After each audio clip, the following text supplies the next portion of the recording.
Whether you're cozied up on the couch or taking a walk outside, tonight we're going to explore the true importance of having a wind-down routine each evening. Now, if you're anything like me, you're constantly moving at every waking moment as to not waste them.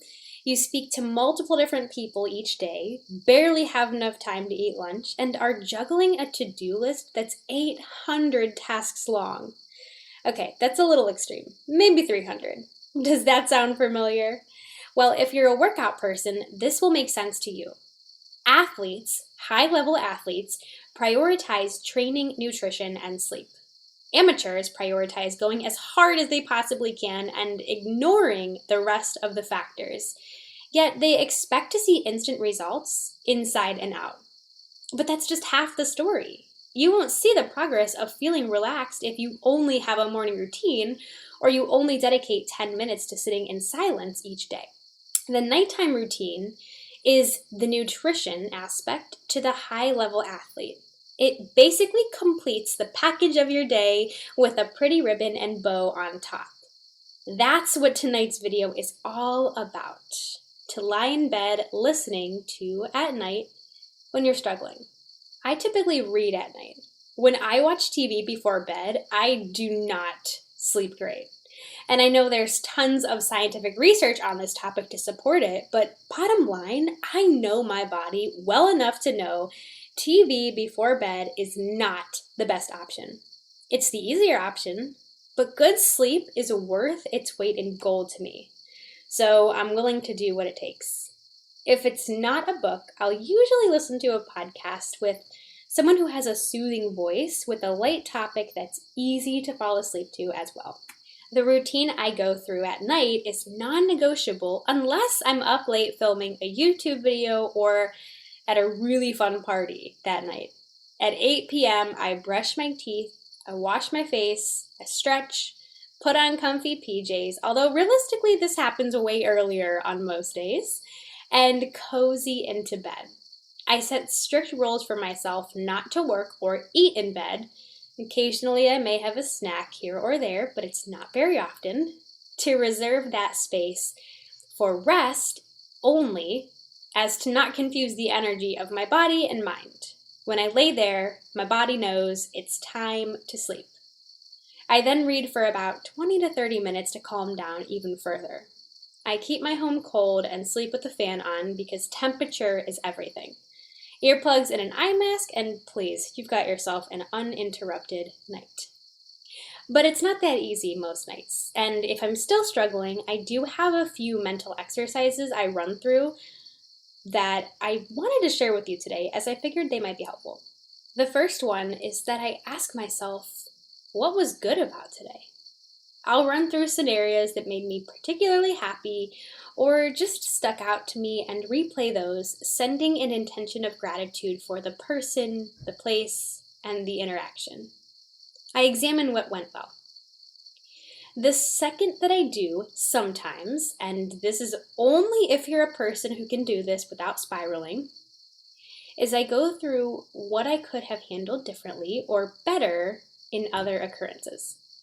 Sometimes I say stupid things, or I wish I handled something different, and I remind myself that it's normal, I make peace with it, and I accept it as a part of my life. Making peace with situations that didn't sit well with me helps me to let go and not stew about it in my sleep. Believe it or not, I dream about my subconscious. I don't know if other people do this or if it's just me, but if something is bothering me, it will happen in my dream. Or if I'm really excited or something went well, that also makes an appearance. And especially if I'm wrapped up in an intense project or learning something, that will definitely happen or take place in my dreams.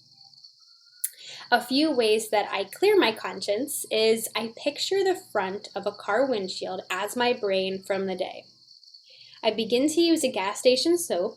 The soap is my thoughts and interactions, and lather the soap all over the windshield.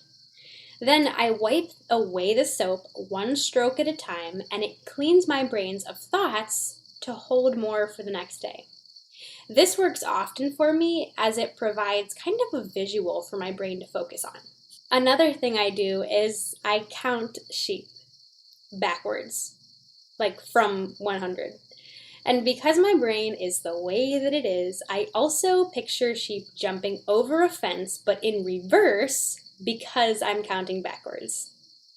The last tip that I do is keep my journal next to my bed so that if something is bothering me or like keeping me up, I write down my thoughts. I cannot stress to you enough the importance of writing thoughts down to remove them from your brain. Do you clear your inbox with non-essential mail to make room for new? Absolutely, and your brain isn't much different. When I write it down, I tell myself to get it done, and I cross it off my list once it is done. That's the only way I get stuff done, and my brain cannot possibly handle one more thing to remember. Also, I need energy and room to be able to dream up new thoughts and ideas. Creativity occupies a large section in my brain. I've also heard a cup of hot tea sometimes can help as it calms your body systems down. Usually on most nights, I only do one or two of those items, but they're just tools in my toolbox that on any given day, one may work better than the others. I'm sure meditation apps or trackers on your wrist also work well, but I've just never personally used them, so I can't exactly speak on that experience. The biggest takeaway I can give you is to avoid confusing the energies of your space. You eat at the table, you watch TV on the couch, you work at your desk, and you sleep in your bed. Try to avoid mixing those whenever possible. And I genuinely hope this helps in providing helpful tips for a better night of sleep and a more consistent routine.